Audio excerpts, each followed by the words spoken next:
So ladies and gentleman, boys and girls, सगळ्यांचं खूप खूप स्वागत आहे पुढारी न्यूज आणि कलाकार या शोमध्ये. कलाकार या शोमध्ये आज आपल्यासोबत जे कलाकार आहेत त्यांना खऱ्या अर्थानं त्यांची रिहर्सल चालू आहे.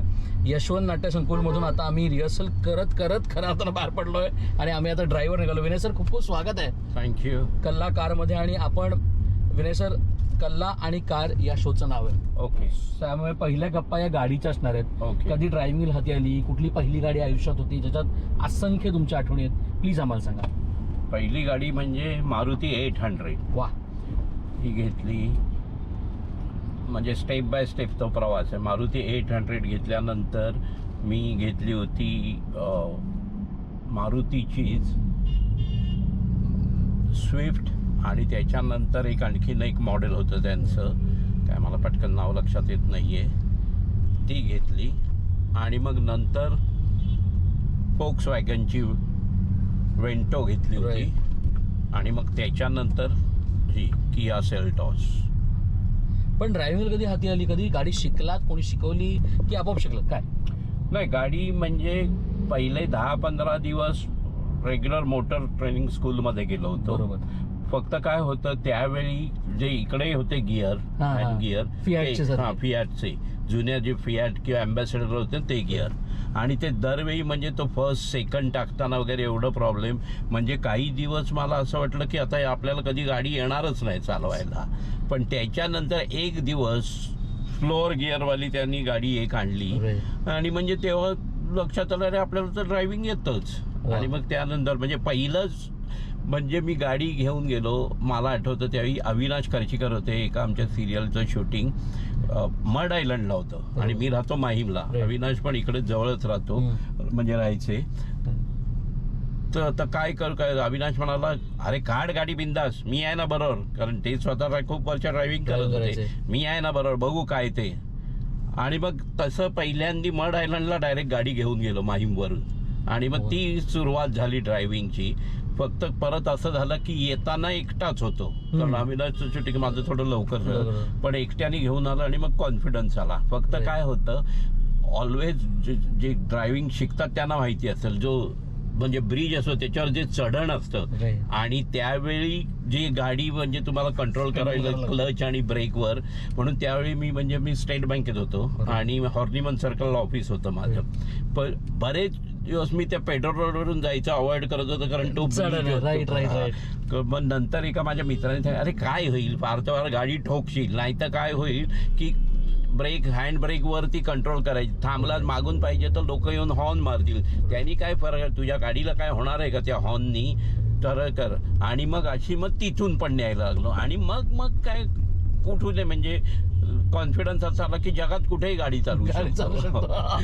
पण ना, जगात कुठेही गेलात तरी माहीम, दादर हे परिसर फार जवळचे. हो. आणि आपण आता ज्या ठिकाणी आलो ते म्हणजे शिवाजी पार्क. बरोबर. म्हणजे प्रत्येक शिवाजी पार्कच्या जवळ राहणाऱ्या माणसाला शिवाजी पार्क म्हणजे हाट, म्हणजे प्रेम हे असतंच. तर शिवाजी पार्क तुमच्याकडे आहे तरी काय, प्लीज सांगा मला. शिवाजी पार्क म्हणजे आता काही जणांना माहिती आहे, काही जणांना माहीत नाही, कारण क्रिकेटचा श्री गणेशा इकडे केलेला आहे शिवाजी पार्कवर.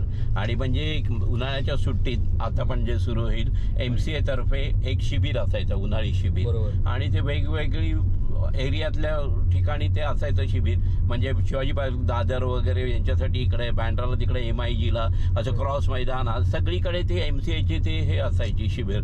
तर त्यात मी सिलेक्ट झालो प्रथम. अण्णा वैद्य, अंकुश वैद्य म्हणून, जे नंतर संदीपचे पण कोच होते, राजू कुलकर्णीचे कोच होते.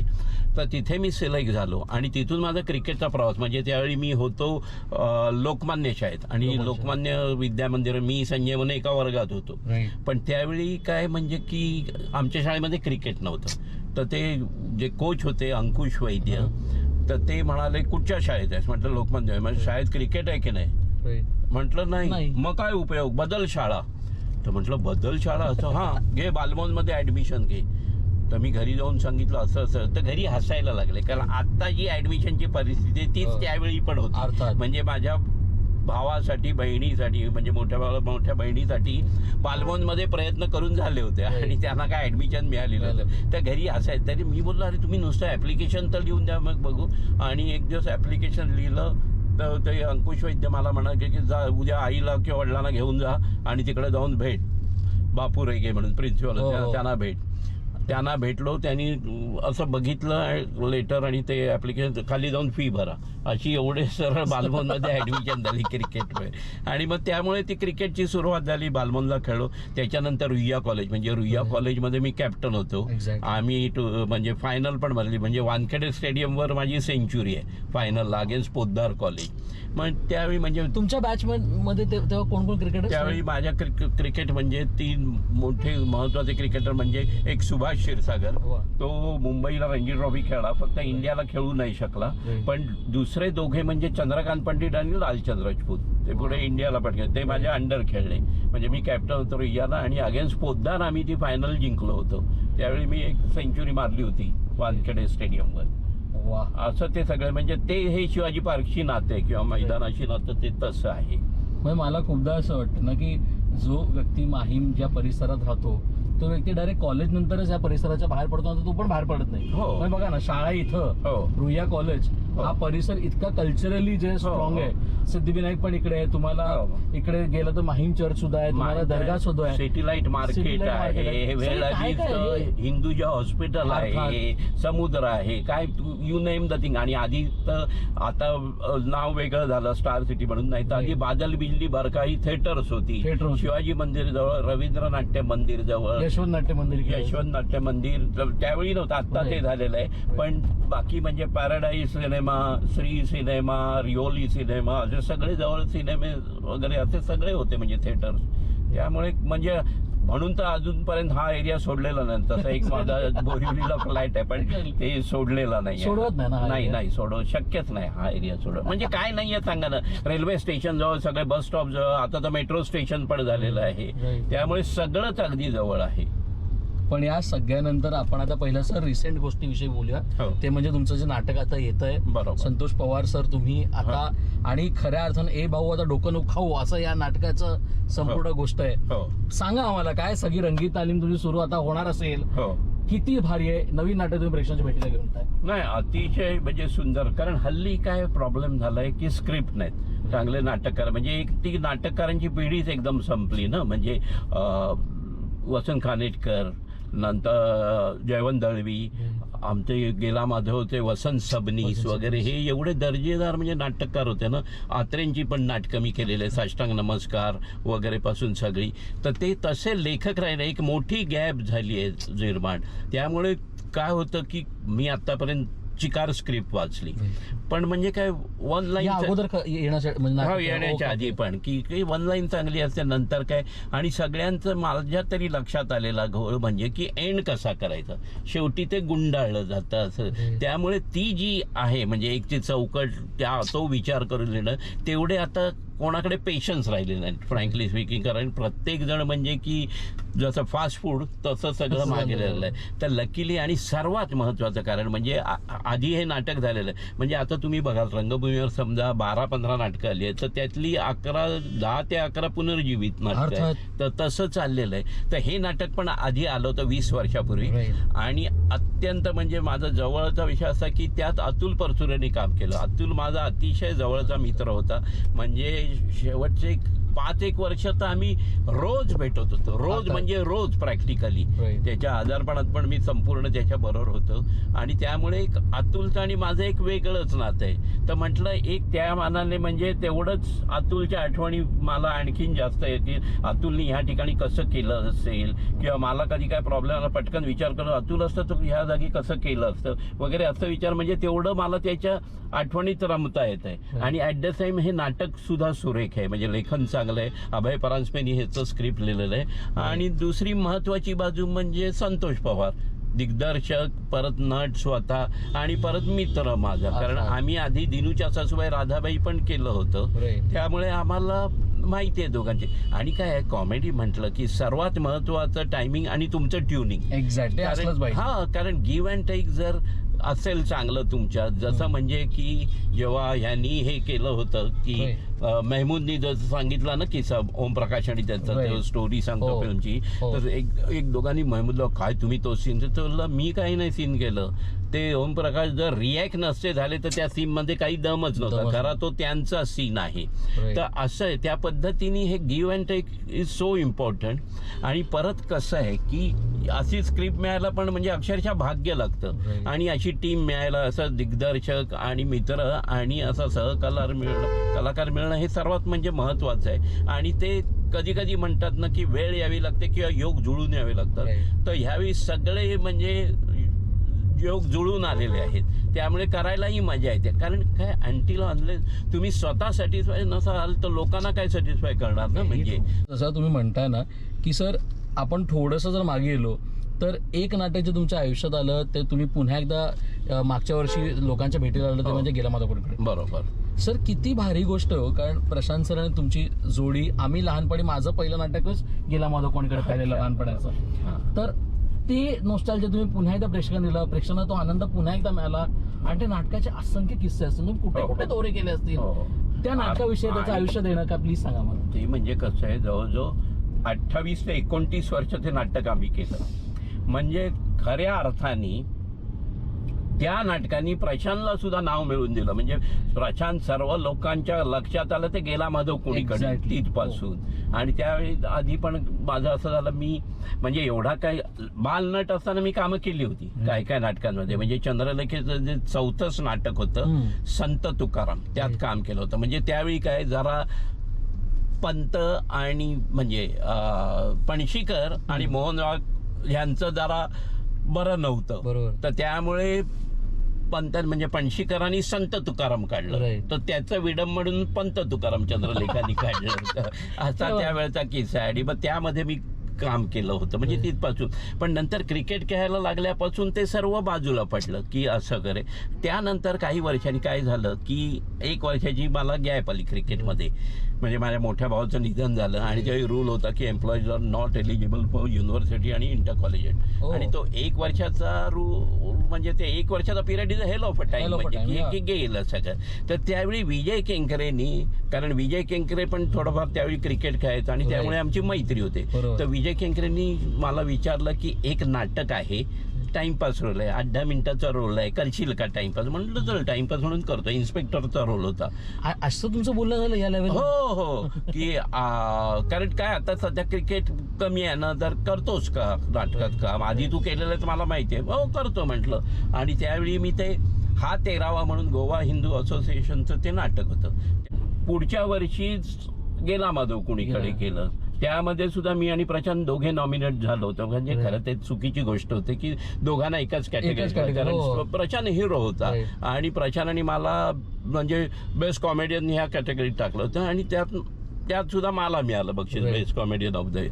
आणि त्यामुळे म्हणजे हा क्रिकेट टू नाटक हा ट्रॅक कधी बदलला ते मला पण कळलं नाही. असं ते सगळं झालं आणि मग ती पुढे सुरुवातच झाली. त्याच्यानंतर म्हणजे गेला माधव वरतीच हिंदी सिरियल आली, कभी इधर कभी उधर. त्यात प्रशांत रोल फक्त शेखर सुमननी केला होता आणि 2 बायका सुधा चंद्रन आणि वर्षा उजगावकर. त्यामुळे ते कधी ट्रॅक माझा चेंज झाला मलाच कळलं नाही. पण आता बोलताना सुद्धा तुमचा ट्रॅक जरी चेंज झाला असेल तरी नाटक आणि रंगभूमी हे प्रचंड तुमच्यासाठी बनलेलं असं तुम्हाला वाटतं का? तिकडे तुम्हाला जो म्हणजे तुम्ही मालिका केल्या, तुम्ही सिनेमा केलेत, पण आता बोलताना तुम्ही कुठे उल्लेख सिनेमाचा केलाच नाही, नाटकाचाच केला. हो, कारण रंगभूमी आहे काय तुमच्याकडे?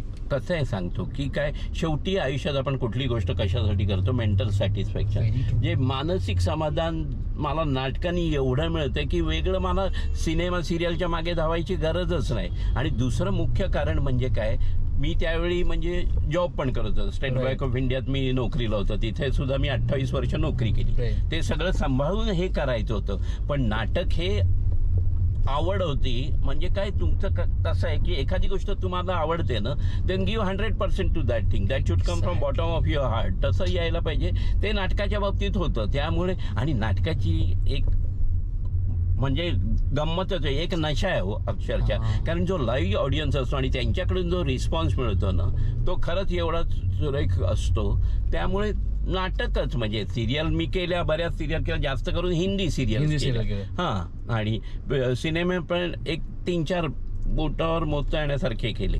म्हणजे एक सचिन पिळगावकरांचा कुंकू नावाचा पिक्चर केला होता, नंतर डॉक्टर हा लक्ष्मण बेर्डेच बरोबर केला होता वगैरे, असे अशोक सराफांच्या होम प्रोडक्शनचे 2 पिक्चर केले. असं ते केलं. म्हणजे तुम्ही जेव्हा आजचे प्लेयर्स बघता, आय नो तुम्ही ॲव्हिड वॉचर आहात, प्रत्येक गोष्ट तुम्ही पाहत असाल.